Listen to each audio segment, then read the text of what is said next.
আমার দলের বিরোধী দলনেতা শুভেন্দু দা গতকাল যখন আসছিল তখন তার গাড়ির উপর হামলা করেছে, বাঁশ নিয়ে হামলা করেছে। আচ্ছা, আমাদের কি ক্ষমতা নেই?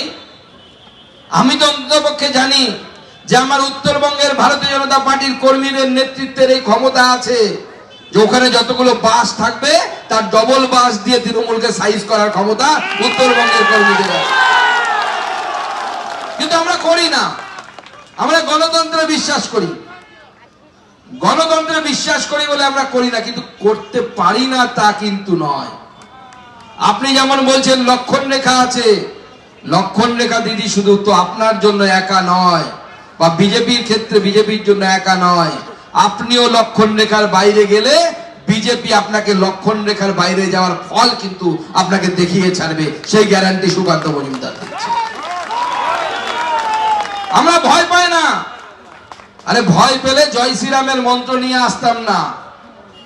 আমরা সেই সময় এই জয় শ্রীরামের মন্ত্র নিয়েছি। আমি যখন স্কুলে পড়তাম, যখন দূর দূর থেকে ভারতীয় জনতা পার্টির একজন সাংসদ বিধায়ক হওয়ার পশ্চিমবঙ্গে কোনো সম্ভাবনা ছিল না, তখন থেকে জয় শ্রীরামের মন্ত্র আমি নিয়েছি।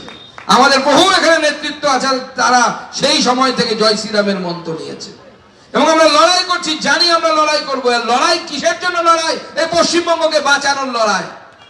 আজকে পশ্চিমবঙ্গের একটু দূরে এইখানে বাংলাদেশ বর্ডার আছে, গিয়ে দেখুন কি ভয়ঙ্কর পরিস্থিতি তৈরি হয়েছে সেখানে। দীপু চন্দ্র দাস, তাকে ধরে নিয়ে গিয়ে পুলিশ জনতার হাতে তুলে দিচ্ছে, পিটিয়ে মেরে ফেলা হচ্ছে। দোষ তার কি? সে হিন্দু, এই জন্য তাকে মেরে ফেলা হবে। হিন্দু বিধবা একজন মহিলা 12 জন মিলে তাকে ধর্ষণ করেছে গাছের সাথে বেঁধে। কোথায়? বাংলাদেশে। তৃণমূলের নেতাদেরকে বলুন আপনাদের জবাব কি, কি উত্তর দেবেন? তৃণমূলের নেতারা বলে ওটা তো বাংলাদেশে হচ্ছে। তাহলে বলো দাদা আপনার টেরা চোখটা ঠিক করুন, একটু মুর্শিদাবাদের দিকে তাকান। মুর্শিদাবাদে হরগোবিন্দ দাস, চন্দন দাস, আমি ওদের বাড়িতে গেছিলাম। হিন্দুদের বাড়ি ভেঙে শেষ, মন্দির ভেঙে শেষ, শিবলিঙ্গ আমি একটা কুড়িয়ে নিয়ে এসেছি ওখান থেকে, বাড়িতে রেখে দিয়েছি। যেদিন সুযোগ পাবো সেদিন মমতা বন্দ্যোপাধ্যায়কে ওটা গিফট করব, আর দেখাবো আপনার রাজত্বে কি অবস্থায় আছে, কি অবস্থা তৈরি করেছেন আপনারা গোটা পশ্চিমবঙ্গটাকে। যে ঘটনা বাংলাদেশে হচ্ছে সেই ঘটনা পশ্চিমবঙ্গেও ঘটতে চলেছে। আমরা অবাক হয়ে যাচ্ছি যে আর কতদিন পর সেটা ময়নাগুড়িতে পৌঁছবে বাংলাদেশ থেকে, আর কতদিন পর আপনি সেই অত্যাচার বা পশ্চিমবঙ্গের অন্যান্য জায়গায় পৌঁছবে। আজকে ভাবতে অবাক হয়ে যায় যে ময়নাগুড়ির ক্ষেত্রে যদি আমরা বলি তৃণমূল একের পর এক দুর্নীতি করেছে এখানে, আর আমাদের মন্ডল সভাপতিদের হিসেব আমরা দিলাম, আর তৃণমূলের নেতাদের আমরা দেখি তৃণমূলের একের পর এক নেতা, এখানে কি রামমোহন নাকি একটা নেতা আছে নাকি, হ্যাঁ, সে তো নামে রামমোহন, আসলে হয়ে গেছে রাবণ মোহন। সিভিক না গ্রামীণ পুলিশ, কি পুলিশ ও, সে তার কথা নাকি এসপি শুনে ভয় পায়। আমি এসপি কে বলবো যদি অশোক স্তম্ভের মান সম্মান রাখতে না পারেন, অশোক স্তম্ভটা খুলে রেখে দিন, হাওয়াই চটি পুরো লাগানো ওখানে কাজে লাগবে।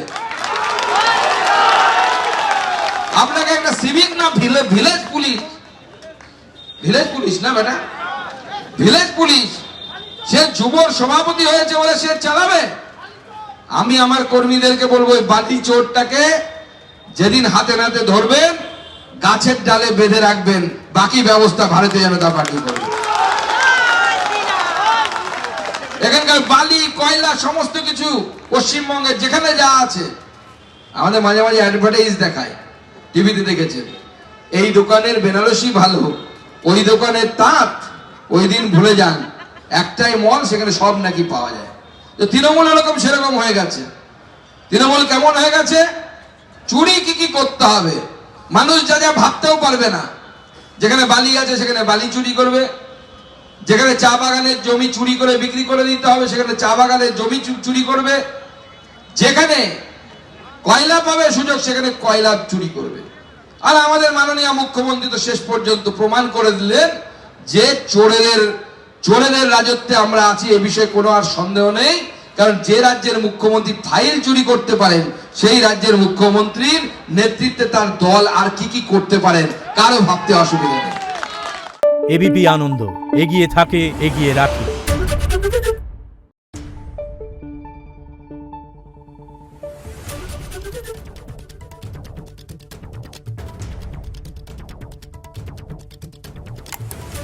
Thank you.